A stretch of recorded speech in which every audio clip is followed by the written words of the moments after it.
My parents sold my 13-year-old sister's innocence for a Tesla, so I exposed them and watched them rot in prison. 5 years later, Mom reached out begging me to forgive her. When my 13-year-old sister whispered, Dad said I didn't have a choice. It all started when I was 17 and had a crusty iPhone 6, where the charging port barely worked. And Amelia was in the bathroom one day when she left her iPhone 10 beside her bed. Her password was our dog's birthday, so I got in straight away. At the time, I was texting my crush and was going to send a selfie, but I couldn't get the right angle. And as I scrolled through my sister's camera roll, I noticed something. It was flooded with her unclothed self. A nauseous feeling crept into my stomach, and that's when I got the notification. It was from the Whisper app. For those who don't know, it's basically an app where you post anonymously, but it's known for being riddled with kitty fiddlers. I let my protective instinct take over and clicked on it. My heart twisted. My preteen sister was texting dozens of men who all claimed to be over the age of 40, sending her unclothed self to all of them. When I heard the toilet flush and Amelia finally finished taking a fat shit, I put her phone down and acted like nothing happened. That evening, I did something I'll regret forever. I told our parents. I waited until she was asleep and they were both watching Netflix in the living room. At first, I thought they wouldn't believe me since I didn't have any evidence, but to my surprise, they went ballistic. My dad turned to my mom in shock, and my mom had tears in my eyes. Son, thank you for telling us. We'll take it from here. I nodded, and sure enough, my sister's phone was confiscated for the entire month, and even when she got it back, my parents told her they'd be checking it every day. I breathed a sigh of relief and thought that I had fulfilled my role as protective older brother. And I guess when it rains, it pours. Because while my sister was grounded from her phone, my parents replaced their Toyota Corolla that was breaking down every day with a Tesla model. My mom replaced her ring with a crystal that looked real, and my sister's clothes from Goodwill were replaced with Brandy Melville and Urban Outfitters, but I didn't really question it, because up until this point my dad had been non-stop talking about how he was eventually going to figure things out with his law company, and I just figured he had finally landed a huge client. I was chilling beside my sister's room when I glanced over at her phone. She was back on the Whisper app. She was texting so many men that her thumbs were moving at 100 miles per hour. I felt beads of sweat forming on every inch of my body. I instantly texted my mom to inform her that Amelia was doing it again, but this time, she just responded saying I had to learn to respect my sister's privacy because she was 13 now, which meant she could do what she wanted. I had to reread the text on the screen 5 times before her words finally began to sink in. I didn't know what to do because I knew there was no way my sister would listen to me, and I thought going to the cops would get her in trouble. So for a few days, I tried to keep her entertained by playing Minecraft with her, hoping that it would make her realize that she doesn't need to do that. But after just 3 days of this, my parents screamed at me. They said I was distracting Amelia from what's important, and I was banned from playing with her. Every day, my mom was coming home with huge bags of Victoria's Secret undergarments, and even replaced Amelia's phone with the newest iPhone at the time. Her room looked like a show production, with huge lights everywhere, and Amelia went from being a minimalist, sweet little girl, to a girl that spent almost 2 hours every morning perfecting her makeup, hyperfixating on every detail like her life depended on it. So I threw privacy out the window and went through her old phone that was sitting on her desk. Suddenly, everything made sense. Because Amelia wasn't just texting these men, she was running a business. Men ranging from the ages of 40 to 70 were sending her hundreds of dollars in exchange for her photos, videos, and even FaceTime calls. That's when I heard the door open. It was my sister. Please don't tell Mom and Dad you found out, was the first thing she said. I watched as Amelia collapsed to the floor in tears. Dad told me I didn't have a choice, that my work is the only thing keeping this family together. I grabbed her hand and told her that we had to go to the police station. She hugged me super tight and told me she was scared. I told her it was okay to be scared, but it was the right thing to do. When I told the policewoman, it seemed like she was taking the case seriously, and she went into a room to discuss things with her supervisor. And 10 minutes later, the door opened. But it wasn't the policewoman. It was our parents. Turns out my dad had ties with all the police stations in the area and had already told them to inform him if me or my sister ever came to report anything. And to him, I had just jeopardized his little moneymaker, and he was about to make me pay for it. The look in his eyes told me everything I needed to know. We were in more danger than ever before. My dad grabbed my arm so hard I thought he might break it. His fingers dug into my skin like steel clamps, and I could feel the bones in my forearm grinding together under the pressure. He dragged me toward the exit while my mom took Amelia's hand, fake smiling at the officers like everything was fine. Her practiced lawyer smile was perfectly in place, but I could see the tension in her jaw and the way her free hand clenched and unclenched at her side. The policewoman who had been helping us was nowhere to be seen, probably called away to another emergency, leaving us vulnerable. In the parking lot, my dad shoved me into the back of the Tesla, while my mom put Amelia in her car. The leather seats were cold against my skin, and the whole ride home was dead silent, except for my dad's heavy breathing and the occasional squeal of tires as he took turns too fast. When we got home, my parents separated us immediately. My dad's hand was like a vice on my shoulder as he pushed me toward my room, while my mom took Amelia to the living room. I could hear them talking to her in low voices for hours, their words rising and falling like waves. I tried to listen through the wall but could only make out bits and pieces, something about responsibility and family loyalty and how I didn't understand the real world. Every time Amelia tried to speak up, her voice small and trembling, they talked over her with increasing volume. I stayed up all night waiting for them to go to bed so I could check on her. The digital clock on my nightstand seemed to mock me as the hours crawled by, 11 p.m., midnight, 1 a.m., but they never left her room. Around 3 a.m., I tried to sneak out to see her, my bare feet silent on the hardwood floor, but my dad was sitting in the hallway like a guard. He was still in his work clothes, tie loosened, just sitting in our old kitchen chair he'd dragged into the hall. He just stared at me until I went back to my room, his eyes cold and unrecognizable. The look on his face was scary scarier than if he'd yelled. It was like looking at a stranger wearing my father's face. When morning came, gray light filtering through my curtains. I tried to leave my room, but the door wouldn't open. I pushed and pulled, my palms sweating against the doorknob, but it was stuck. Then I saw it. They had installed a deadbolt on the outside overnight. The fresh sawdust on the carpet and the smell of new metal confirmed it. My parents had literally locked me in my own room like I was some kind of criminal. I banged on the door and yelled until my throat was raw, but nobody came. My phone was gone from my nightstand too, along with my laptop and tablet. For the next 3 days, they kept me locked inside. They slid meals under the door 3 times a day, just sandwiches and water bottles, sometimes an apple or a granola bar. The sandwiches were always the same, plain turkey and cheese, no condiments, like they couldn't even be bothered to make them properly. I could hear muffled conversations through the walls, and Amelia crying sometimes, her sobs cutting through me like knives. I tried everything to get out. I unscrewed the doorknob with a coin, but the deadbolt still held. I tried to pry open the window, but they had screwed it shut too, the screws fresh and shiny. I was completely trapped in my own bedroom, surrounded by posters and books that suddenly felt like they belonged to someone else. On the 3rd night, I heard Amelia's voice getting louder through the wall. She was arguing with them about something, her words becoming clearer as her volume increased. I pressed my ear against the wall and could make out fragments. "Can't do this anymore, and please, I'm begging you, and it's wrong." Then I heard a slap, sharp and unmistakable, and everything went quiet. I pounded on the wall with both fists and called her name but got no response. I spent the rest of the night sick with worry, pacing my room like a caged animal, wearing a path in the carpet between my bed and the door. Finally, on the 4th morning, my mom unlocked the door. The sound of the deadbolt sliding back was both a relief and terrifying. She looked tired, with dark circles under her eyes, and wouldn't meet my gaze. She was still wearing the same clothes from yesterday, wrinkled and stained with coffee. She told me to pack my things because I would be attending a boarding school starting next week. Her voice was flat, emotionless, like she was reading from a script. She claimed it was for my own good, and that I needed structure and discipline. When I tried to argue, my voice cracking with desperation, she just walked away, her heels clicking down the hallway. My dad was nowhere to be seen, probably at his office, pretending everything was normal. I asked about Amelia, but my mom said she was fine, and that I needed to worry about myself. The dismissive way she said it made my stomach turn. She handed me a suitcase, not even one of mine, but an old one from the attic that smelled like mothballs, and a list of things to pack. The school was supposedly in Montana, hundreds of miles away from everything I knew. The brochure she gave me looked like a prison with its high fences and security cameras. Wilderness Reformation Academy, the cover read, with photos of stern-looking staff and miserable teenagers in uniforms. I knew this wasn't really about my education. It was about getting rid of me. That night, while packing, folding clothes I might never wear again, I lifted my mattress to grab a notebook I kept hidden there. Something crinkled under my hand. It was a folded piece of paper I hadn't seen before, tucked between the mattress and box spring. I opened it carefully, my hands trembling. It was from Amelia, written in her shaky handwriting on a page torn from her math notebook. "I'm scared. Please don't leave me alone with them. They're making me do worse things now. Help me." There were tear stains on the paper, making some of the ink run. My hands shook as I read it over and over, memorizing every word. She must have slipped it under there somehow before they separated us. Maybe during those first chaotic hours when they were installing the lock. I had to do something, but I was running out of time. They were shipping me off in just a few days, and then Amelia would be completely alone with them. I needed help from someone outside the family, but who could I trust? Our extended family lived far away, and my parents had always been careful to maintain a perfect image with the neighbors. At 2 a.m., I climbed out my window. They had screwed it shut, but I managed to break the screws loose using a butter knife I'd saved from one of my pathetic sandwich meals. The metal bent and twisted, cutting into my palms, but desperation gave me strength. I dropped down to the grass, landing harder than expected and jarring my ankles. I crept across our yard, staying in the shadows cast by the moon. Mrs. Harrison lived next door and had always been kind to us. She used to babysit us when we were younger, making us hot chocolate and letting us stay up past bedtime. She always asked how we were doing when she saw us. Really asked, like she actually wanted to know. If anyone would help, it would be her. I knocked softly on her back door, the sound seeming impossibly loud in the quiet night, praying she would answer. After a few minutes that felt like hours, a light came on in her kitchen, and she opened the door in her bathrobe, her gray hair in curlers. Her eyes went wide when she saw me. I must have looked terrible after being locked up for days, unwashed, exhausted, desperate. She pulled me inside immediately, her warm hand gentle on my arm, and asked what was wrong. Everything spilled out in a rush. The photos, the money, the lock on my door, Amelia's note. I showed her screenshots I had secretly emailed myself from Amelia's phone before it was taken. During those precious minutes at the police station,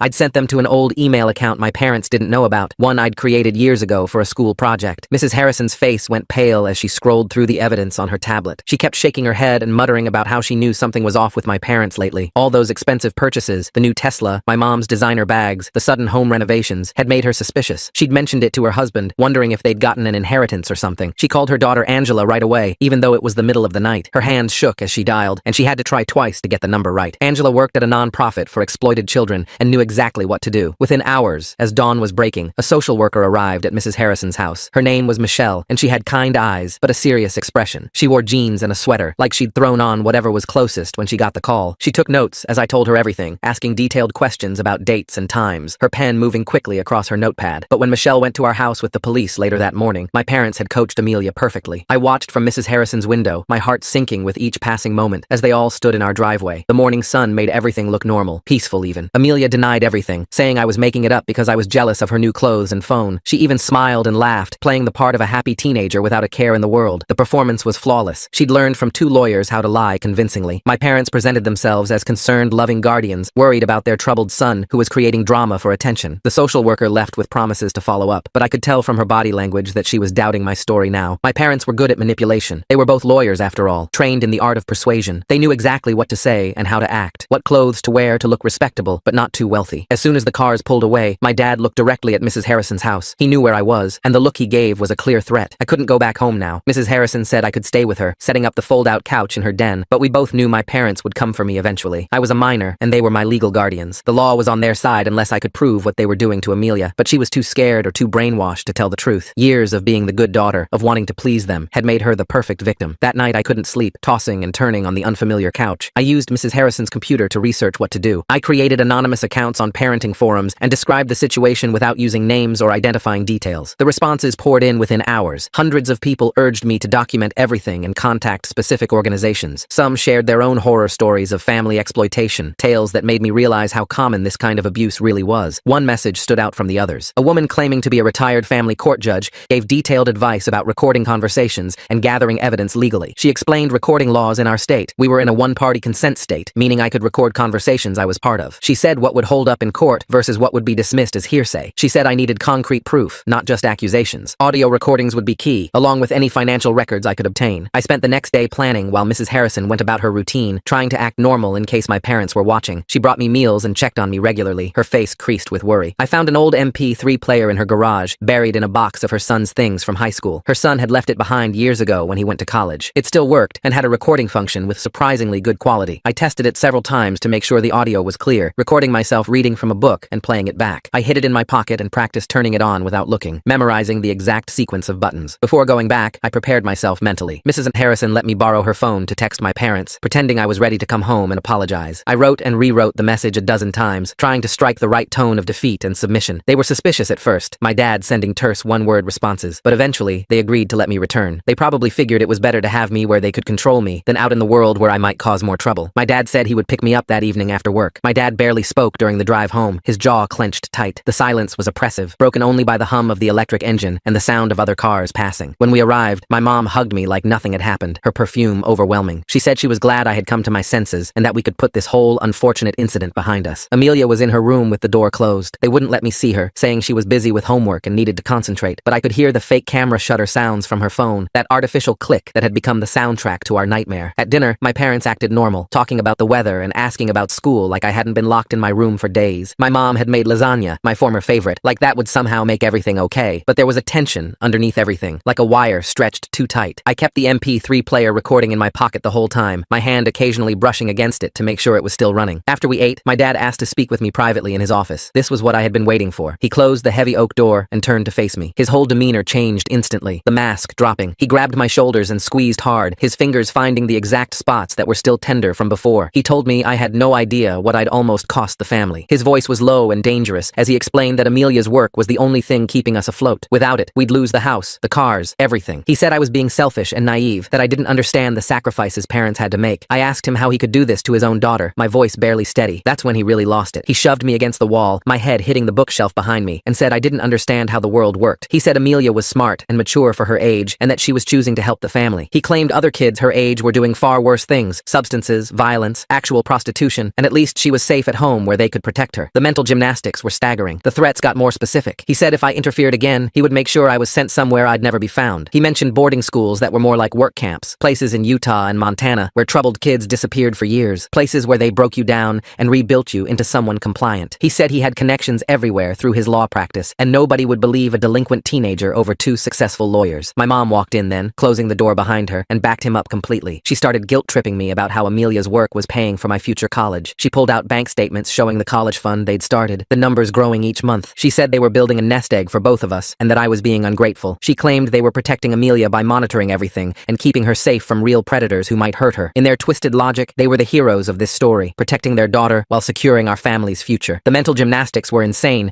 but they seemed to really believe their own lies. For the next 3 days, I pretended to accept my fate. I acted defeated and stopped asking about Amelia. I went to school like normal, keeping my head down in classes, and came straight home. But I was recording everything, every conversation, every threat, every admission. The MP3 player was filling up with evidence, and I had to delete old music files to make room. I also took photos of the bruises my dad left on my arms, purple and green marks in the shape of fingers. I snuck into Amelia's room one night when my parents were asleep. Their bedroom was at the other end of the house, but I still moved like a ghost, avoiding every creaky floorboard I'd memorized over the years. She was awake, staring at her phone in the dark, the screen's glow making her face look ghostly. When she saw me, she started crying silently, tears streaming down her face. She showed me her phone. The messages were worse than before. The men were getting more demanding, some asking for videos now instead of just photos. Some were threatening to expose her if she didn't send more content, saying they'd send the photos to her school or post them online. She was trapped between them and our parents, with no good options. She told me our dad had increased her quotas. She had to make a certain amount each week, $5,000 minimum, or he would get angry. He had spreadsheets tracking everything, treating her like a business. He had even hired someone to edit her photos to make them look more professional, some creep he found online who specialized in this kind of thing. Our mom was managing her wardrobe, buying specific outfits the men requested, and teaching her how to pose to look older. She'd bookmarked makeup tutorials for aging up young faces. It was a sick family business, and they had convinced themselves it was normal, just another revenue stream like dad's law practice or mom's consulting work. 3 days before I was supposed to leave for boarding school, everything came to a head. During dinner, another family meal where we all pretended everything was fine, Amelia suddenly broke down. She threw her phone across the room, the case cracking against the wall, and screamed that she wanted it to stop. She said she felt dirty all the time and couldn't sleep anymore without nightmares. She begged our parents to let her be a normal kid again, to let her delete the apps and go back to her art and her friends. The raw pain in her voice was heartbreaking, years of suppressed trauma pouring out at once. My mom immediately sent her to her room, her voice sharp and cold, while my dad grabbed my arm hard enough to leave new bruises over the old ones. He dragged me to the garage, past the Tesla and the new riding mower they'd bought with Amelia's money. He told me this was my last chance to fall in line. He said if I didn't support the family, I wasn't part of the family. His grip was so tight, I thought he might actually break my wrist this time. I could see he was losing control of the situation, and that made him dangerous, like a cornered animal. That night, I knew I had to act fast. I used Mrs. Harrison's phone to call the nonprofit directly. Angela answered even though it was past 10 p.m., her voice alert despite the hour. I played her all the recordings from my MP3 player, holding the phone up to the tiny speaker. The evidence was undeniable. My parents admitting to everything, threatening me, discussing quotas and payments like Amelia was a product instead of their daughter. Angela said she would handle it personally and told me to keep Amelia safe if I could. She said she was calling in favors and pulling strings to fast-track this. The next morning, my parents were preparing to drive me to boarding school. My suitcase was already in the car, and they were rushing me to leave before I could say goodbye to Amelia. My mom kept checking her watch, saying we needed to make our flight. That's when 2 caseworkers arrived with a court order for emergency custody removal. Angela had worked through the night to get it, calling judges at home and presenting the evidence. My parents tried to refuse entry, my dad using his lawyer voice to demand warrants and threaten lawsuits, but the workers had already contacted law enforcement. As officers arrived, their presence making everything suddenly real, my dad tried to claim the recordings were edited. He said I was tech-savvy and had manipulated the audio using software. He pointed to the bruises on my arms and said they were from sports, even though I hadn't played anything in months and everyone knew it. My mom cried perfectly on cue and said we were destroying our family over a misunderstanding, that they were good parents who had made some poor financial decisions but never hurt their children. They were convincing liars, but the evidence was too strong. That's when Amelia finally found her courage. Maybe it was seeing the police and knowing she was safe, or maybe she just couldn't pretend anymore. She came out of her room, still in her pajamas, looking so young and vulnerable. She told them everything, how it started when she was 12, just modeling photos, they said, how it escalated slowly, so slowly she didn't realize how bad it had gotten until it was too late. She explained what they made her do, how much money was involved, how they told her she was saving the family. She showed them the messages on her phone and the banking apps our parents used. Her voice was small but steady as she spoke her truth, and I had never been prouder of her. The officers separated us from our parents while they investigated. We watched from the back of a police car as they led our parents away in handcuffs, our mom still crying and our dad stone-faced. We were placed with our Aunt Sarah from our mom's side, who drove 2 hours to get us that same day. She lived in a small town where nobody knew our family's reputation. She had no idea what had been happening. My parents had isolated us from extended family, claiming everyone was too busy to visit. She was horrified when she learned the truth, crying as she held Amelia and promised to keep us safe. During the investigation, more evidence emerged. The forensic team recovered deleted messages from cloud backups, showing the full extent of the operation. There were conversations going back 2 years, thousands of messages my parents thought they'd erased. Bank records revealed large deposits from dozens of men across the country, some international transfers too. Some of Amelia's photos had been sold on websites overseas, distributed beyond what even my parents knew. The scope was bigger than even I had realized. My parents had turned their daughter into a product, packaging and selling her innocence to the highest bidders. The legal process took months. My parents tried various defenses through their high-powered lawyer friends. First, they claimed they were protecting Amelia by monitoring her online activity, that they'd discovered she was taking photos on her own and stepped in to supervise. When that didn't work, they said they were desperate and about to lose everything, that the economy had destroyed Dad's practice. They painted themselves as victims of circumstance who made a terrible mistake under pressure. Their lawyer argued for leniency based on their previous clean records and standing in the community. But the prosecutor had recordings of my dad threatening me and admitting to everything. They had documentation description of the emotional and psychological damage to Amelia from court-appointed therapists. Child exploitation experts testified about the long-term trauma this kind of abuse causes, how it rewires young brains and destroys trust. The judge, a woman with daughters of her own, saw through all their excuses. Both of my parents were convicted on multiple counts and sentenced to prison. 8 years for my dad, 6 for my mom. Throughout everything, I testified about finding the initial evidence and trying to protect my sister. It was hard reliving those moments in court, seeing my parents in orange jumpsuits, but I knew Amelia needed me to be strong. She was getting intensive counseling and support to heal from the trauma. Some days were harder than others. She would have nightmares or panic attacks when she saw older men who looked like the ones from the app. She couldn't stand the sound of camera shutters and would freeze when anyone tried to take a photo, even innocent family pictures. Our Aunt Sarah was amazing through it all. She took time off work to be there for every court date and therapy session, never complaining about the disruption to her quiet life. She turned her guest room into a safe space for Amelia, painting it in soft lavender and filling it with books and art supplies. She never pushed us to talk, but was always there when we needed her, often just sitting quietly while we processed everything. She helped us learn what a real family was supposed to be like. Supportive without conditions, protective without control. Slowly, Amelia started to heal. She deleted all social media and focused on school and real friendships. She joined the art club and discovered she loved painting, especially watercolors of landscapes, places far away from cameras and phones. She started volunteering at an animal shelter, finding peace in caring for creatures who loved unconditionally. She was returning to the sweet minimalist girl she once was before everything happened, but stronger now. Sometimes I would catch her humming while she painted, old songs our grandmother used to sing, and it was the most beautiful sound in the world. We both learned to trust again, knowing we had saved each other. I learned that being a protective older brother meant more than just keeping secrets. It meant fighting for what was right, even when it was scary, even when it cost everything. Amelia learned that she was worth more than what those men paid for her photos. She was worth everything just by being herself, her kindness, her creativity, her resilience. We learned that family isn't about blood or obligation, but about choosing to protect and support each other. Our parents' house was sold to pay for legal fees and restitution. We didn't want anything from it anyway. Too many bad memories soaked into those walls. Sarah helped us pack up our old rooms on a gray autumn day, keeping only what really mattered. Photo albums from before everything went wrong, Amelia's art supplies, my books, small treasures from a childhood that ended too soon. I found the note Amelia had left under my mattress and gave it back to her. She read it once, then burned it in Sarah's fireplace, watching the smoke carry away that desperate plea. She hugged me and said I was the best brother in the world, and for the first time in years, I actually believed it. The next few months were rough, but we were finally free. Sarah's house became our sanctuary, this little 2-story place with a big backyard and a vegetable garden she tended every morning. She set us up with new routines that felt normal for the first time in forever. Amelia went to the local middle school where nobody knew our story, and I finished my senior year at the high school down the road. We ate dinner together every night at 6 p.m. sharp, talking about regular stuff like homework and what was on TV. But the legal stuff wasn't over. The prosecutor called me constantly with updates and questions. They found more victims. Turned out my parents had been coaching other families to do the same thing with their kids. My dad had been running seminars disguised as financial planning for families, where he taught desperate parents how to exploit their children online. The FBI got involved when they traced payments across state lines. I had to testify 3 more times, each time seeing my parents get thinner and grayer in their jumpsuits. Amelia struggled with the therapy at first. She'd sit in Dr. Michelle's office for full sessions without saying a word, just drawing in her notebook. The therapist was patient though, never pushing, just being present. After about 2 months, Amelia finally started talking. First, just about small things like how she missed our old dog who died the year before. Then gradually about the photos and the men and how dirty she felt all the time. Some nights she'd wake up screaming and Sarah would sit with her until dawn, making hot chocolate and playing card games. School was weird for both of us. I couldn't focus on normal teenage stuff when I knew what we'd been through. My classmates complained about curfews and not getting the newest iPhone while I was dealing with FBI agents and court dates. I made one friend though, this kid Tyler whose parents had gone through a nasty divorce. He didn't ask questions when I had to leave early for court or when I couldn't hang out because Amelia needed me. He just accepted that I had heavy stuff going on. The trial date kept getting pushed back because my parents' lawyer kept filing motions. They tried to get the recordings thrown out, claiming I'd violated wiretapping laws. When that failed, they tried to argue entrapment, saying I'd manipulated them into confessing. Every delay meant more anxiety for us. Amelia started having panic attacks when brown envelopes arrived from the court. She'd see the official seal and just freeze up, her breathing getting shallow until Sarah or I could calm her down. One day, about 4 months after we'd moved in with Sarah, Amelia asked if she could see the recordings. I didn't want to play them for her, but the therapist said it might help her process what happened. So we sat in Dr. Michelle's office and listened to our dad describing her like a product, talking about profit margins and market demand. Amelia cried through the whole thing, but afterward she said she was glad she heard it. She said it helped her understand that none of it was her fault, that they'd planned everything. The worst part was when other kids from our old school found out. Someone's parent who worked at the courthouse leaked details and suddenly everyone knew. Kids were screenshotting news articles and sharing them in group chats. Some sick creep even found old photos that had been posted online and shared those too. Sarah had to get lawyers involved to get them taken down. We both deleted all our social media and changed our phone numbers. Amelia didn't leave the house for 2 weeks after that, too scared of running into someone who'd seen the photos. But Sarah's neighbors were amazing. Mrs. Chen from next door started bringing over fresh vegetables from her garden, never asking questions, but always checking if we needed anything. Mr. Rodriguez taught me how to fix cars in his garage, giving me something to focus on besides the trial. His daughter Gloria was in Amelia's grade and became her first real friend there, inviting her to sleepovers and treating her like any other kid. The whole neighborhood seemed to form this protective bubble around us without making a big deal about it. 6 months in, my parents' lawyer reached out about a plea deal. They wanted to plead guilty to lesser charges in exchange for shorter sentences, 3 years instead of 6 to 8. The prosecutor asked what we thought. Amelia surprised everyone by saying no. She wanted them to face the full consequences of what they'd done. She was tired of them trying to minimize and manipulate their way out of trouble. I backed her up completely. Sarah said she'd support whatever we decided. The trial finally happened 8 months after that first night I found the photos. Walking into the courtroom felt surreal. My parents sat at the defense table looking like strangers. My mom had lost weight and her hair was completely gray. My dad kept his eyes down the whole time, never looking at us. Their lawyer painted them as desperate parents who made a terrible mistake, but the evidence was overwhelming. The jury deliberated for only 3 hours. When they read the guilty verdict, my mom broke down sobbing. My dad just nodded like he'd expected it. Amelia grabbed my hand so tight I thought she'd break my fingers. During victim impact statements, I talked about finding my little sister's photos and realizing our parents had turned her into a commodity. Amelia wrote a letter that the prosecutor read for her about losing her childhood and learning to trust again. Even the judge looked emotional. Sentencing happened 2 weeks later. My dad got 10 years, my mom got 7. They'd have to register as SX offenders and could never have unsupervised contact with minors again. As they led them away in handcuffs, my mom looked back at us. I saw her mouth, "I'm sorry," but Amelia had already turned away. That was the last time we saw them. After the trial, things slowly got better. Amelia threw herself into her art, painting these beautiful landscapes of places she wanted to visit someday. She started selling them at local craft fairs, earning her own money in a way that made her proud. She joined the school's environmental club and made friends who cared about saving sea turtles and planting trees, normal kid stuff that she'd missed out on before. I graduated high school and got into a state college about an hour away. I almost didn't go, worried about leaving Amelia, but she insisted. She said I'd saved her, and now I needed to save myself by building my own life. Sarah promised to call if anything happened. I majored in social work, wanting to help other kids in bad situations. My professors said I had unusual insight for someone so young, if only they knew. Amelia came to visit me at college once a month. We'd get pizza and walk around campus, talking about everything and nothing. She told me about her new art teacher who was helping her apply to specialized high school programs. She was thinking about becoming an art therapist someday, helping other kids heal through creativity. She still had bad days. Certain sounds or smells would trigger memories, but they were getting less frequent. Sarah officially adopted us a year after the trial ended. The paperwork was just a formality since she'd already become our real parent in every way that mattered. We had a small celebration in her backyard with the neighbors. Mrs. Chen made dumplings and Mr. Rodriguez grilled burgers. Amelia painted a portrait of the 3 of us that Sarah hung in the living room. It was the first time our little makeshift family felt permanent and safe. 2 years later, I was home from college for winter break when Amelia showed me a letter. One of the men who'd bought photos had been arrested and wanted to apologize as part of his plea deal. She asked if she should read it. I said it was her choice. She thought about it for days before deciding to burn it unopened in Sarah's fireplace. She said she didn't need his apology to move forward. She was already healing on her own terms. The money from our parents' house went into a trust for our education and therapy. Neither of us wanted to touch it at first. It felt tainted, but Sarah helped us see it as taking back what was stolen from us. Amelia used some for art supplies and a summer program in Italy. I used it for textbooks and to help other students who couldn't afford them. We turned something dirty into something useful. I started dating a girl named Michelle in my junior year. Telling her about our past was terrifying, but she just held my hand and thanked me for trusting her. She came to Thanksgiving at Sarah's and fit right in. Amelia grilled her about her intentions like a protective little sister should. Watching them laugh together in the kitchen made my chest tight with happiness. We were building the family we should have had all along. Amelia graduated high school with honors and got into art school on a full scholarship. Her portfolio was full of paintings about resilience and growth, flowers breaking through concrete, storms clearing to reveal sunlight. The admissions committee said her work showed unusual emotional depth. At her graduation, she gave a speech about second chances and finding beauty after darkness. She didn't mention our parents or what happened, but everyone who knew our story understood. 5 years after that night I found the photos. We were okay. Not perfect, still healing, but okay. Amelia was thriving in art school and had her first gallery show planned. I was working at a nonprofit helping at-risk youth, using everything I'd learned to spot the signs others might miss. Sarah was still our rock, never asking for thanks, but always there when we needed her. We had Sunday dinners and holiday traditions, and inside jokes like any other family. Sometimes I think about our parents in prison. I wonder if they really understand what they did, or if they still see themselves as victims of circumstance. Amelia says it doesn't matter what they think anymore. We survived them. We saved each other. And now we're building lives filled with the kind of love that protects instead of exploits. That's the only revenge that matters, living well despite everything they tried to take from us.